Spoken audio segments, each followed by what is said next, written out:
नमस्कार, जय जय राम, जय सिया राम। मेरे प्यारे सभी दर्शकों, वाकई आज की इस वीडियो में एक बहुत ही जबरदस्त और ज्ञानवर्धक कहानी लेकर के आया हूँ। क्योंकि उस गांव वालों ने उस यतीम बेसहारा गरीब बच्ची के साथ में ऐसा कौन सा दुष्कर्म कर देता है कि जिसके बाद भगवान का ऐसा कहर बरसता है ना, तो वाकई आप जान करके चीखें निकल जाएगी। यदि आप भगवान के भक्त हो, भगवान पर भरोसा करते हो, तो आप इस वीडियो के अंत तक अवश्य ही बने रहेगा। और साथ में मैं आप लोगों से छोटा सा विनती करना चाहता हूं, यदि आप इस कहानी के अंत तक बने रहते हैं तो जो कुछ भी आपको अच्छा लगेगा, बुरा लगेगा, क्या इस बच्ची के साथ में ऐसा होना चाहिए, आप भी अपना जवाब जरूर दीजिएगा। तो बस देरी किस चीज की है, चलो ना इस वाकया को, इस किस्सा को शुरू ही कर देते हैं। तो एक बार की बात है कि एक गांव में एक बहुत ही धनी जो व्यापारी था, उसके पास धन दौलत की किसी चीज की कोई नहीं कमी थी। वह जो अपने व्यापार में मस्त मगन रहता था। उसके परिवार में वह धनी व्यापारी अर्थात तो वह धनी आदमी और उसकी एक इकलौती बीवी थी और उसके दो छोटी छोटी बच्चियां थी। अभी तो वह बच्चियां ठीक ठाक छोटी थी, 8 से 10 साल का उम्र था।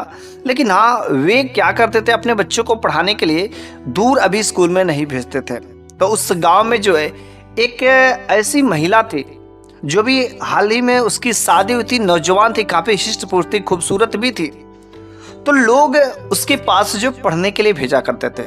वह बच्ची चूंकि वहां पर भी जाती थी, उन दोनों की दोनों बच्चियां, लेकिन जिस महिला के पास भेजा करते थे ना, उसकी बेचारी की शादी हुई थी, उसकी भी 2 बच्चियां थी, शादी हुई थी। और शादी होने के कुछ ही दिन बाद उसका पति इस दुनिया से छोड़ करके चला गया था। जब उसका पति इस दुनिया से छोड़ करके चल गया, फिर उनके ससुराल वालों ने, उसके सास और ससुर ने, उसके घर वालों ने मिल करके उसे घर से बाहर निकाल दिया। बल्कि उसकी इकलौती एक बेटी पैदा हुई थी और बस बेचारी जब उसके घर वालों ने उसके घर से निकाल दिया, तो बस उसका कोई सहारा नहीं, बस वो अपने माँ बाप के पास चली आई। लेकिन जब अपने माँ बाप के पास में आती है ना, तो इसका कोई नहीं था। इसके माँ बाप तो थे, गोद में एक छोटी सी बच्ची को लेकर के आए थे, लेकिन माँ बाप अपनी बेटी को ऐसे नहीं छोड़ सकते थे ना। यहाँ पर भी कोई धन दौलत, कोई बहुत ज़्यादा जमीन जायदाद तो नहीं था, लेकिन हाँ एक घर जरूर था, छोटा सा। माँ बाप के पास जो भी था, अब तो वह अपनी बेटी को फेंक तो नहीं सकते थे ना, लेकिन क्या करें, उनका भी बुढ़ापा आ गया था और वे भी इस दुनिया से छोड़ करके चले गए। अब तो बेचारी यह लड़की जो शादी हुई, पति भी साथ छोड़ करके चला गया, उसके गोद में इकलौती एक बच्ची, अब करे तो करे क्या, जाए तो जाए कहाँ। लेकिन हाँ, वह पढ़ी लिखी जरूर थी थोड़ी सी, इस वजह से उन्होंने अपना नया काम शुरू किया था। चूंकि अब तो वह मजदूरी नहीं कर सकती थी, इसलिए उसके पास ज्ञान था। तो वह जो उस गांव में रह करके बच्चों को पढ़ाना शुरू कर देती और बच्चों को पढ़ाती, और उसे जो कुछ भी मिलता उससे वह अपना जीवन गुजर बसर करती। कई लोगों ने उसे कहा कि अरे तुम शादी कर लो, चूंकि खूबसूरती, वाकई उसकी खूबसूरती की दांस तो देनी पड़ेगी। खूबसूरती के लिए कई लोग उससे शादी करने के लिए भी तैयार थे, लेकिन वह कहती कि नहीं, मैं दूसरी शादी नहीं कर सकती, चूंकि मैं नहीं चाहती कि मेरी ये छोटी सी जो बच्ची ना, इसका कोई सौतेला बाप मिले। और फिर 2 तरीके से देखा, मैं ऐसा नहीं करना चाहती, बस मैं जैसे भी हूँ उसी तरीके से मैं अपने बच्ची को अच्छी संस्कार दूंगी और फिर मेरी बच्ची जो अच्छे से रहेगी, बस उसी तरीके से। अब तो वह गाँव में पढ़ाती और पढ़ाने के बाद जो भी लोगों को अच्छा लगता, कुछ उसे पैसे दे देते, कुछ लोग अनाज दे देते, कुछ लोग कुछ न कुछ अपने बच्चों के माध्यम से उसके घर पर भिजवा देते थे। बेचारी गरीब थी, कोई सहारा नहीं था, इसलिए वह जो है अपना इसी तरीके से रोजी रोटी कर रही थी। और इधर जो धनी व्यापारी जो था, इसकी भी जो छोटी छोटी 2 बच्चियां थी, यह भी वहां पर जा रही थी। लगभग सभी जो भी बच्चियां वहां पर जा रही थी, सब भी 8-10 साल की थी। और जो बेचारी पढ़ा रही थी, उसकी भी एक छोटी सी जो बच्ची थी, उसकी भी उम्र लगभग जो 8-10 साल के आसपास में हो गई। और धीरे धीरे समय बीतता गया। लेकिन इस जो धनी व्यापारी की पत्नी थी ना, वह भी बड़े नेक दिल की थी, भगवान को मानने वाले थे। लेकिन इसका जो पति था ना, अपने धन पर बड़ा ही घमंड था। वो कहता कि नहीं, मैंने जो किया ऐसा मेरे कर्मों का ठीक है। कहती है कि नहीं ठीक है, लेकिन आपको भगवान को मानना चाहिए, क्योंकि भगवान को मानने से हमारे घर में सुख शांति बढ़ती है। लेकिन उसका पति इन सब चीज़ों को नहीं मानता। फिर कभी कभी तो उस धनी व्यापारी की पत्नी जब उस लड़की की बात करता कि मेरी बच्चियाँ उनके पास पढ़ने जाती, कुछ दे दिया कीजिए, कभी तो कुछ दे दिया करे। लेकिन जैसे ही जब उस लड़की का जो बेचारी बेसहारा उस गरीब लड़की थी जो पढ़ा रही थी मास्टराइन, उसकी जब बात करता है तो वह धनी व्यापारी का खून खौल उठता है और उससे झपट पड़ता है। कहते हैं अरे तुम उसकी बात क्यों करती हो? हाँ मैं मानता हूँ अपने बच्चे को मैं भेज देता हूँ, लेकिन मैं उन लोगों को कुछ देने वाला नहीं हूँ, क्योंकि वो फ्री में पढ़ाती, मुफ्त में पढ़ाती, सब लोग देती हैं। अरे उसकी किस चीज़ की कमी है? नहीं, मेरे घर से कुछ नहीं देगा। लेकिन बेचारी वह पत्नी, उस धनी व्यापारी की पत्नी थी, बहुत ही नेक दिल की थी। बच्चियों को बैग में छुपके से कुछ सामान जो अपने घर का रख देती थी और कहती थी कि ले जा करके अपने मैडम को, अपने मिस को ले जा करके दे देना। बस वह बच्चियाँ जब जाती थी पढ़ने तो बस दे देती थी। और इस तरीके से करते करते लगभग जो बच्चियों का उम्र जो 12 साल या 13 साल के आसपास में हो जाता है। लेकिन गजब की बात तब होती है कि एक दिन जो है ऐसा खबर आता है कि जो मैडम पढ़ा रही थी ना, उसकी बच्ची लगभग 13 साल के आसपास में हुई थी और अचानक क्लास में उसकी बच्ची का पेट में दर्द होना शुरू हुआ। सारे के सारे बच्चे हैरान हो गए कि आखिर मैडम जी की बच्ची को क्या हो गया, क्या हो गया, आखिर ऐसा कौन सा काम हो गया, पेट में दर्द होने लगा। लोग पेन किलर की दवाइयाँ देते और दवा दे करके कुछ देर तक शांत रहता, 1 सप्ताह तक माहौल शांत रहता। फिर से कुछ ही दिन बाद जो है फिर से उसके बच्ची में भी पढ़ाई रही थी, वहाँ पर भी बगल में वो बच्ची बैठी थी, लेकिन अचानक उसके पेट में फिर से दर्द उठ जाता है। अब तो इस बार दर्द का दवाइयाँ दिया गया, लेकिन वह दर्द की दवाइयों से आराम होने वाला नहीं था। फिर वह मैडम जो अपनी बच्ची को भगी भगी भगी ले जाकर के अस्पताल में ले जाती है। लेकिन जब आप अस्पताल में ले जाती तो क्या होता है कि वहाँ पर डॉक्टर ने चेक किया, और डॉक्टर ने चेक किया, चेकअप करने के बाद अल्ट्रासाउंड किया। जब अल्ट्रासाउंड करने के बाद जो रिपोर्ट आती है वाकई दिल दहलाने वाली होती है। डॉक्टर ने उस मैडम से कहा, देखिए मैडम जी, यह बच्ची छोटी और मुझे तो यह देख करके, इसका रिपोर्ट देख करके मुझे विश्वास ही नहीं हो रहा, वास्तव में ऐसा कैसे हो सकता है। लेकिन इस जमाने में कुछ भी समझ, चूंकि आपकी ये जो बच्ची है ना मैडम, यह गर्भवती हो चुकी और माँ बनने वाली है। बस यह खबर जो बहुत तेजी से उस गांव में आग जैसे फैल गई। कह रहे वो मैडम क्या लोगों के बच्चों को क्या सिखाएगी जब वो अपनी बच्ची की सही से परवरिश नहीं कर सके, और उसकी बच्ची जो लोगों को, बच्चों को, हम लोगों के बच्चे को अच्छी अच्छी ज्ञान के बातें बताते और वो अपने बच्ची को ही सही से नहीं रख सके। अरे भला अब हम लोग अपने बच्चों को उसके पास क्यों भेजेंगे? और धीरे धीरे धीरे उस गाँव वालों ने मिल करके अपने घर के बच्चियों को उसके घर पर भेजना बंद कर देता। फिर जो है इस धनी व्यापारी की बात आती है तो इस की पत्नी ने कहा कि नहीं, मेरी तो बच्चियां जाएंगे, वह कोई गलत नहीं है, मैंने तो कभी उसको कोई गलत काम देखा ही नहीं है, वह तो भगवान को मानने वाली, लेकिन जरूर कोई ऐसा व्यक्ति होगा जो उससे अपना दुश्मनी निकालता होगा, और अवश्य कुछ ऐसा ही होगा। लेकिन फिर से जब वह धनी व्यापारी के कानों में ये बात पड़ती है तो कहता कि नहीं, तुम सब ऐसी बातें करती हो, अरे वो 1 नंबर की, वो सही नहीं है, उस चरित्रहीन है, दिन में बच्चों को पढ़ाती लेकिन रात में बहुत गलत गलत काम करते हो, देख उसका शिकार उसकी बच्ची हो गई। अरे तू झूठ में उसकी बातें करती कि चाहे जैसे भी हो अब मेरी भी बच्चियां वहां पर नहीं जाएगी। क्या सारे के सारे गाँव वाले पागल है? क्या उन लोगों को नहीं दिखाता कि जब वो अपनी बच्ची को ही नहीं सही से रख सके तो भला मेरी बच्चियों को कहावत से ज्ञान देगी? और इस तरीके से सभी गाँव वालों ने, और यह भी इन सबको एक एक करके अपने बच्चों को भेजना बंद कर देता। लेकिन जब यह गांव में उसकी बच्ची जब गर्भवती हो जाती तो पूरे गांव वालों ने और इस धनी व्यापारी ने जो था पूरे गांव वालों को चढ़ा दिया। करीब देखिए वह लोगों के बच्चों को, हम लोगों को बच्चों को ज्ञान की बातें सिखा रही थी, एक कर रही थी, वो कर रही थी, और आज उसकी बच्ची गर्भवती और घर में आराम से पड़ी है। ऐसी बच्ची हमारे समाज में ये रहेगी तो भला हम लोगों के बच्चों के ऊपर क्या प्रभाव पड़ेगा? इसलिए उस बच्ची को इस समाज में रहने का कोई हक ही नहीं। और फिर एक बार वह धनी व्यापारी जो था, व्यापारी जो धनी आदमी था, गांव में कुछ लोगों का समूह बनाता है और बस उसके घर पर चला जाता है।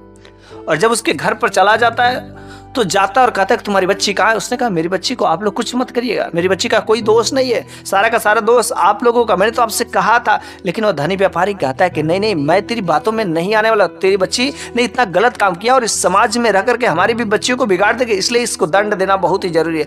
बस वह माँ जो है, वह मैडम जो अपनी उस बच्ची को रोकती रह गई, लेकिन वह धनी आदमी और कुछ 4 चमचे उन लोगों ने मिलकर के उस बच्ची को जबरदस्ती जो खींच करके लेकर के चला गया।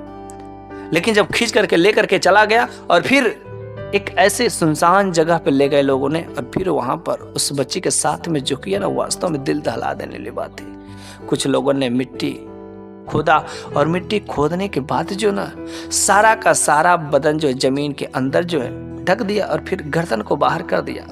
गर्दन को बाहर करके रात्रि में छोड़ करके चला आया। उन लोगों ने कहा करे ऐसे ही रहेगी, तड़प तड़प के मर जाएगी, इसको इसके करने का फल मिलेगा। फिर हमारे साथ में जो हमारे घर की बच्चियां, उन लोगों को जब ये बातें पता चलेगी तो वह ऐसा गलत कदम उठाने की कभी सोचेंगी नहीं।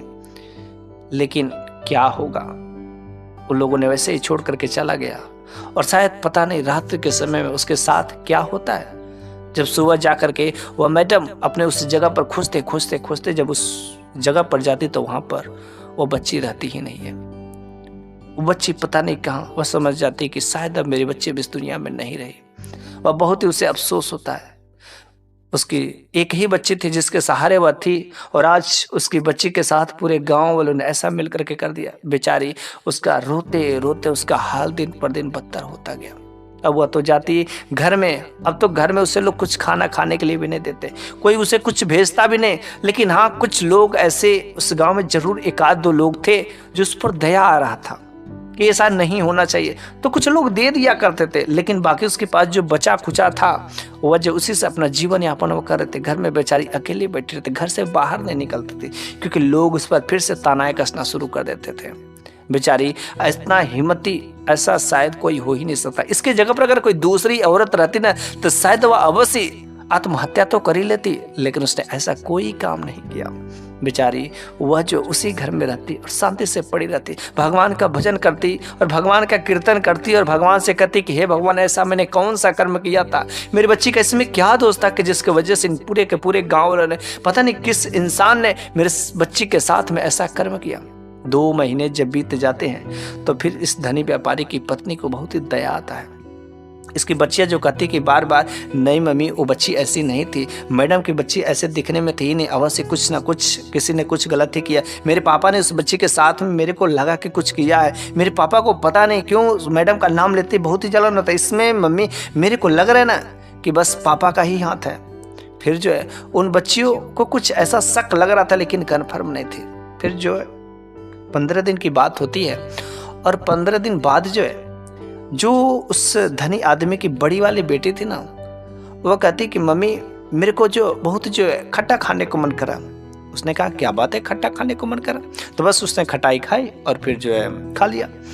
और दूसरे दिन जो है उसके दरवाजे से कच्ची अम्बिया एक जो आदमी बेचते हुए जा रहा था, वैसे भागी भागी अपनी मम्मी के पास में जाती, कहती मम्मी मम्मी मेरे को जल्दी से कच्ची आम दिला दो ना, मेरे को बहुत मन कर रहा है, मेरे को बहुत मन कर रहा है। उसने कहा नहीं कच्ची आम तेरे को क्यों इस समय खट्टा खाने को मन कर रहा है? करी नहीं मम्मी मेरे को बहुत ही खट्टा खाने को मन कर रहा है। वो कहती नहीं मैं तेरे को कच्ची आम नहीं लूंगी। फिर जो है तुरंत वह उल्टी करने का बहाना करते हुए भागती है किचन में, और वहाँ पर जाती है, फिर से उल्टी थोड़ी बहुत करती है, और करने के बाद फिर से मम्मी के पास आती है। कहती है कि मम्मी पता नहीं क्यों मेरे पेट में ऐसा दर्द हो रहा है, कुछ समझ नहीं आ रहा है।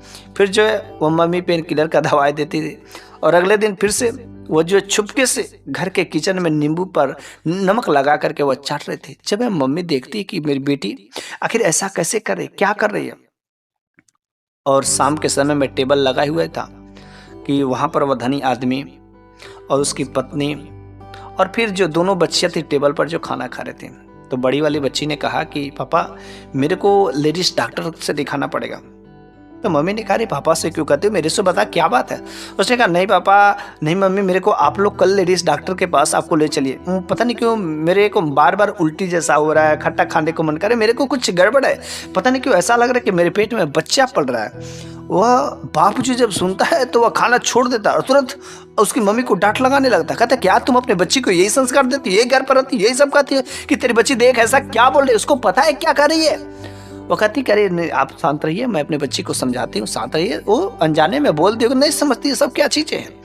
किसी तरीके से मामला शांत होता है, और अगले दिन जब वो उसके पापा ड्यूटी पर चले जाते, अपने काम पर चले जाते, तो फिर वह बच्चे अपनी माँ से कहते कि मम्मी जल्दी से मेरे को लेडीज डॉक्टर के पास ले चलो। लेकिन वो कहती कि नहीं तू चुपचाप रह, शांत रह, घर में रह।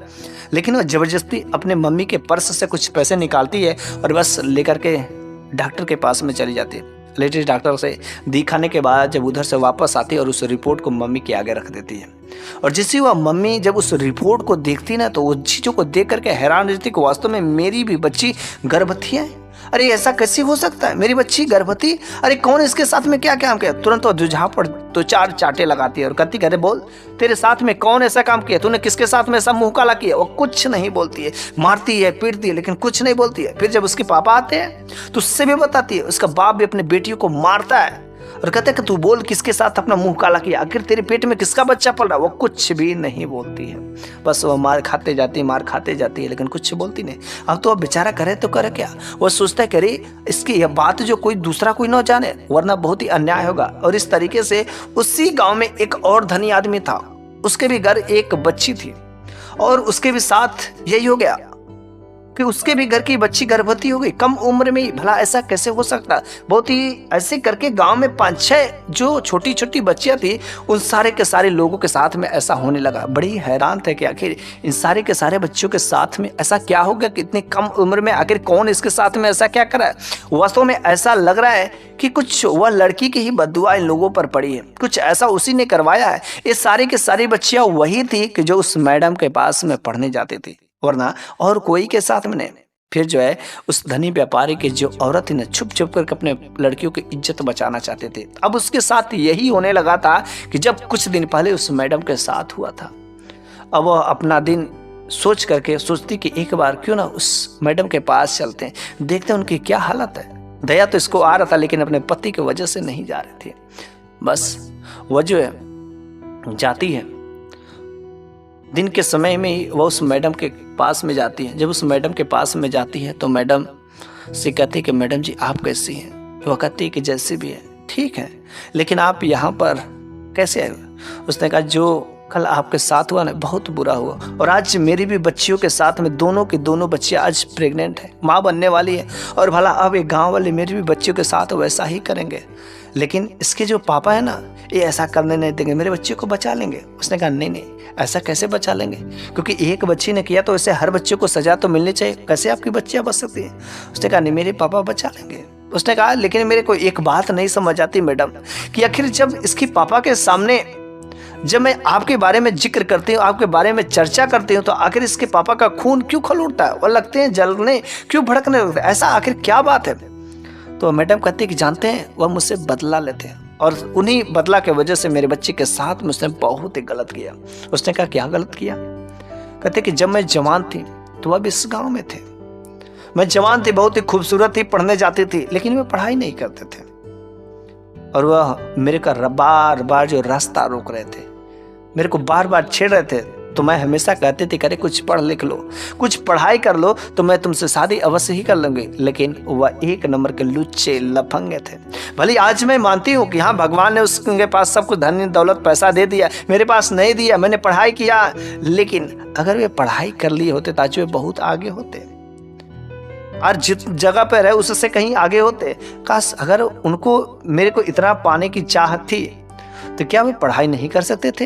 अरे 2-4 अक्षर कुछ क्लास तो पढ़ लिए होते तो मैं शायद उनके साथ शादी कर लेती, लेकिन उन्होंने कभी स्कूल ही नहीं गया, पढ़ाई नहीं किया। हाँ वे काम में निकल गए, धन के मामले में निकल गए, दोस्तों के साथ में निकल गए, तो मानती हूँ कि हाँ उनका धंधा चल गया ठीक है, लेकिन मेरे माँ बाप ने उनके साथ में शादी नहीं की क्योंकि वे अनपढ़ थे, गंवार थे, उन्होंने नहीं पढ़ाई किया। मैं उनसे बार बार कहती रहे। फिर जो है मेरी विवाह जो है मेरे घर वालों ने, मेरे मम्मी पापा ने दूसरी जगह पर कर दी, जिसकी वजह से उनके मन में विद्रोह फैल गया, मुझसे बदला लेने का विद्रोह फैल गया। लेकिन भगवान भी मेरे साथ में नहीं थे, मेरा नसीब मेरे साथ में नहीं। मेरा पति तो बहुत ही अच्छा था, मुझे बहुत ही जानता मानता था, हर तरीके से ठीक ठाक था, लेकिन खुदा को यह देखा नहीं गया।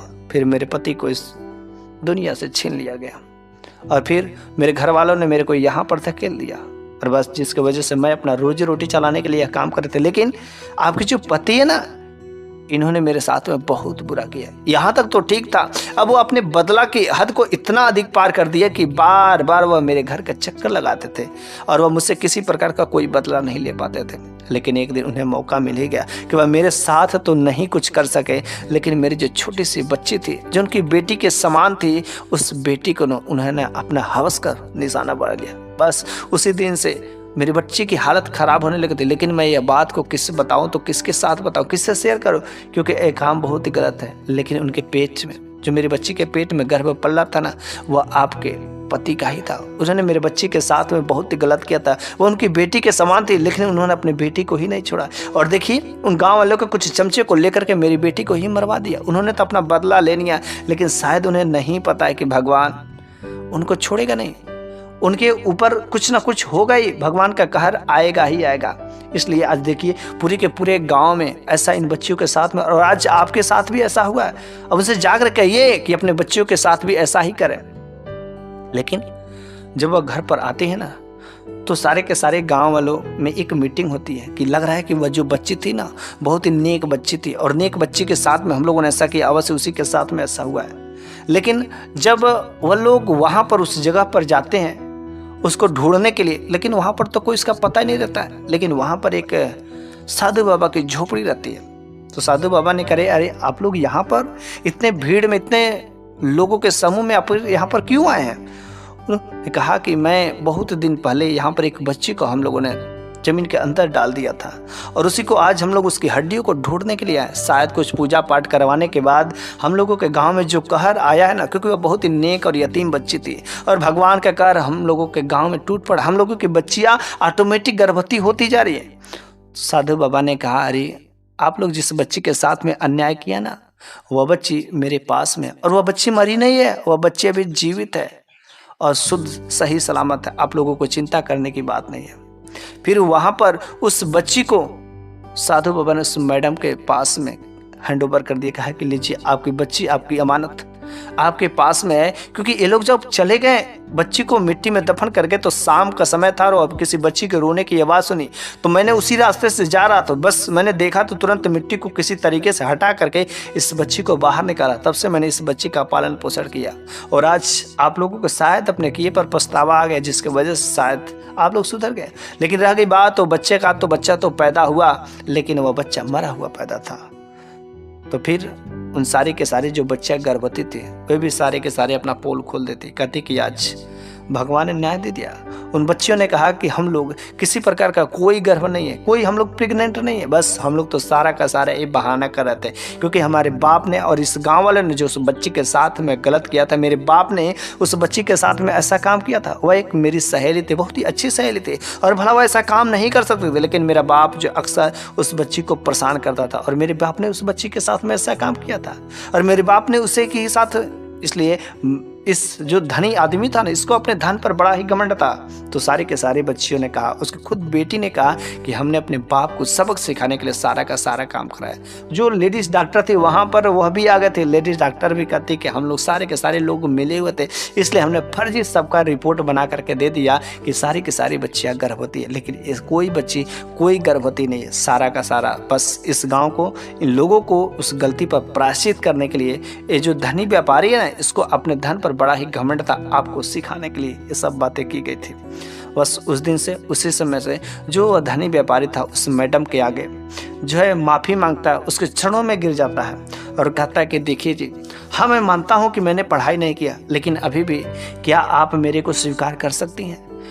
तो उसने कहा कि मैं आपके घर पर तो चल सकती हूँ, लेकिन अगर आपकी पत्नी को कोई ऐतराज़ नहीं हो तो मैं आपके घर पर चल सकती हूँ, और एक नहीं बल्कि दो दो बीबी के रूप में हम लोग रहेंगे, मिलजुल कर रहेंगे। फिर उसकी पत्नी जो बहुत ही नेक दिल के थे, कहती कि बहन आज से तुम मेरे घर पर रहोगे, और हम दोनों लोग, बहन क्या हो गया, पति एक ही रहेगा लेकिन हम दोनों लोग इस घर में रहेंगे। और इस तरीके से वह भी उसके घर पर चली जाती है, और वह धनी आदमी अपने उसको भी और अपनी पत्नी को भी घर में दोनों एक मियाँ दो बीबी के साथ में रहता है, खुशी सलामत दोनों लोगों में पड़ता है। अब तो उस घर में 3 बच्चियां हो जाती है, और भगवान ने उसको सही सलामत ज्ञान भी दिया। अब तो उसी जो धन पर अपना घमंड था, वह घमंड धीरे धीरे टूट गया, और बस इस तरीके से उन बच्चियों ने भी अपने बाप को सबक सिखाया।